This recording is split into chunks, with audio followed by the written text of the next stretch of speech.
Assalamu alaikum everyone. Today we are going to do manual muscle testing of trunk rotation. ठीक है, trunk rotation जो है वो अगर फंडामेंटल स्टैंडिंग पोजीशन में हो तो हॉरिजॉन्टल प्लेन पर होती है। ठीक है, रोटेशन जो है वो एक मसल ग्रुप है जिनको हम कहते हैं ऑब्लिक मसल्स।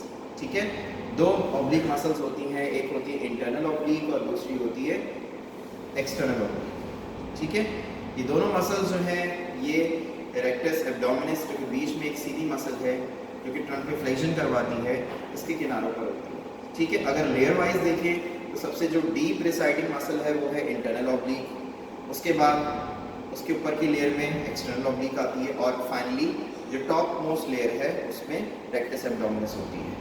ठीक है, हम अगर अब मूवमेंट की बात करें तो इंटरनल ऑब्लिक दोनों साइड्स पर होती है।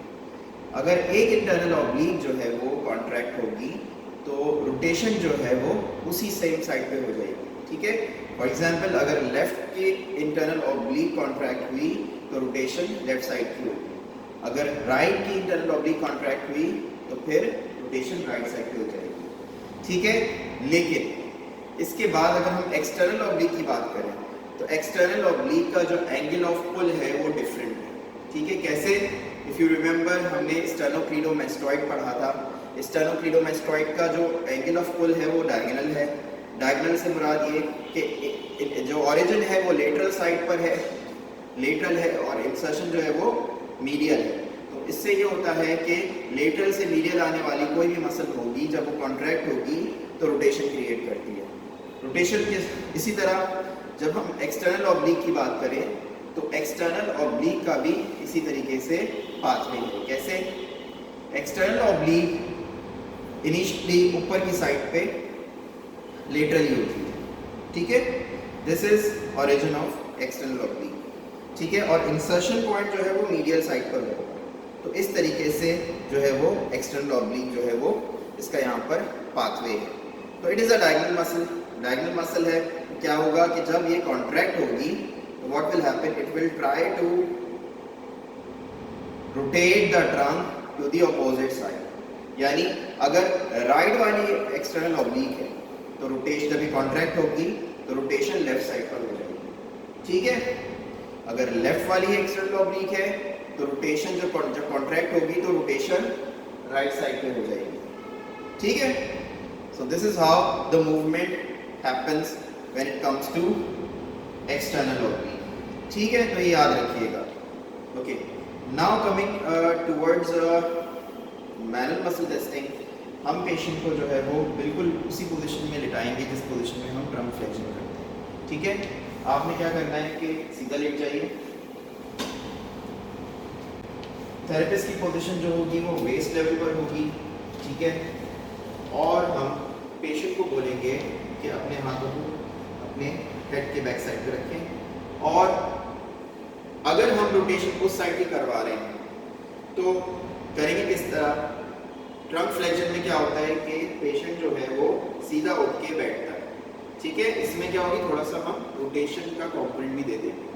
अब आपने क्या करना है कि जो ये वाली कोनी है, यानी इनकी जो है राइट एल्बो है, ये आपको लेफ्ट वाले नी पर लेकर आना। ठीक है, जब हम ये बता देंगे और जब पेशेंट ये सोचते हुए मूवमेंट करेगा कि मुझे अपना राइट एल्बो लेफ्ट नी की जानिब लेकर जाना है, तो ऑटोमेटिकली जो है वो रोटेशन का कंपोनेंट भी आ जाएगा। ठीक है, अब आपने क्या करना है कि फुल रेंज में अपने इस वाले एल्बो को इस वाले घुटने से ला के टच में करना है। ठीक है, कीजिए।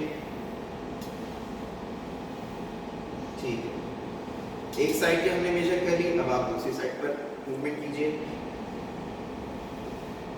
ठीक है, अगर पेशेंट जो है वो इस पोजीशन से दोनों को एल्बो को पीछे रख के ये मूवमेंट पूरी फुल रेंज में कर ले तो हम पेशेंट को ग्रेड 5 अवार्ड करेंगे।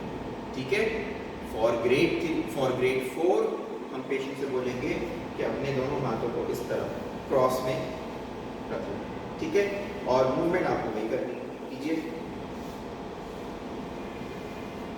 ठीक है, first on the one side and then to the other side.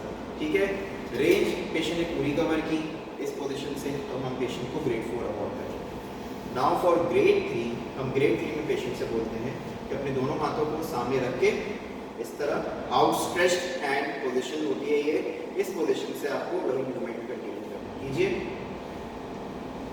ठीक है। नाउ इस साइड पे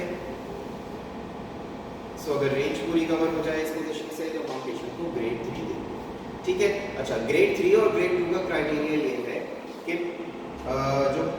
जो पोजीशन होगी पेशेंट की इसी तरह होगी आउटस्ट्रेच्ड, ठीक है। लेकिन ग्रेड 2 हम तब देंगे जब इंफीरियर एंगल ऑफ स्कैपुला, ठीक है, इंफीरियर एंगल ऑफ स्कैपुला जो है वो काउच से टच में शुरू में होता है, लेकिन जब मूवमेंट के दौरान जब रेंज पूरी हो रही होती है तो इंफीरियर एंगल ऑफ स्कैपुला जो है वो टच में नहीं होता, उठ जाता है, यानी क्लियर कर जाता है, ठीक है। तो अगर inferior angle of scapula movement के दौरान क्लियर ना हो पाए, यानी कि काउच से ऊपर उठ ना पाए, तो फिर हम इसको partial range of motion consider करेंगे और पार्शियल रेंज पे हम पेशेंट को ग्रेड 2 अवॉर्ड करते हैं, ठीक है। इसी दौरान जब पेशेंट ग्रेड 2 की मूवमेंट कर रहा हो तो उसी दौरान हम पेशेंट के मसल्स की पैल्पेशन कर लेंगे, but keeping that in mind कि कौन से साइड की रोटेशन हो रही है और कौन कौन से मसल्स जो है पार्टिसिपेट कर रहे हैं, तो उस हिसाब से फिर हम जो है वो अपना हाथ पैल्पेशन पे रखेंगे, ठीक है। ओके, आपको क्या करना है कि पहले अपने हाथों को सीधा करके जिस तरह अभी आपने मूवमेंट की थी वैसे ही उस जानिब आपको, उल्टे हाथ की जानिब आपको रोटेट करना है अपने ट्रंक को। लेकिन जो थेरेपिस्ट है वो क्या करेगा, रोटेशन लेफ्ट साइड पर करेगी, तो राइट साइड पे 5th to 6th रिब के नीचे और लेटरल साइड पर जो बीच का जो एब्डोमिनल वॉल है बीच की, इससे थोड़ा सा आप लेटरल आ जाओ और 5वीं 6वीं रिब के पास आपने अपना हाथ रखना है। क्योंकि लेफ्ट पे रोटेशन हो रही है, मैंने राइट साइड पे जो है हाथ रखा हुआ है राइट एक्सटर्नल ऑब्लिक को पैल्पेट करने के लिए, ठीक है। इंटरनल ऑब्लिक कौन सी एक्टिव होगी, सेम साइड वाली, ठीक है। तो लेफ्ट पे रोटेशन हो रही है तो लेफ्ट वाली जो इंटरनल ऑब्लिक है उस पे हमें पैल्पेट करना है और राइट वाली एक्सटर्नल ऑब्लिक इसको हमें देखना है। अब कीजिए मूवमेंट, ठीक है, कीजिए उस जाने पर, हाँ ऐसे, ठीक है। तो पैल्पेशन हो गई, कॉन्ट्रैक्शन मिल गई। अब हम दूसरी साइड का चेक कर लेंगे। अब इसमें हम जो पैल्पेटिंग हैंड्स है वो हम वहीं पे रखेंगे, लेकिन हमारा जो कॉन्सेप्ट होगा वो चीज ऑपोजिट हो जाएगा, ठीक है। अब इस जानिब अगर रोटेशन हो रही है तो राइट साइड वाली एक्सटर्नल ऑब्लिक कॉन्ट्रैक्ट होगी और लेफ्ट वाली एक्सटर्नल ऑब्लिक कॉन्ट्रैक्ट होगी और राइट वाली इंटरनल ऑब्लिक कॉन्ट्रैक्ट होगी जी। इस तरफ मूवमेंट कीजिए, ओके, ठीक है। तो अगर हमें कॉन्ट्रैक्शन मिल जाती है, ठीक है, विद मूवमेंट जो कि इंफीरियर एंगल ऑफ स्कैपुला को क्लियर ना कर पाए तो ग्रेड 2 देंगे।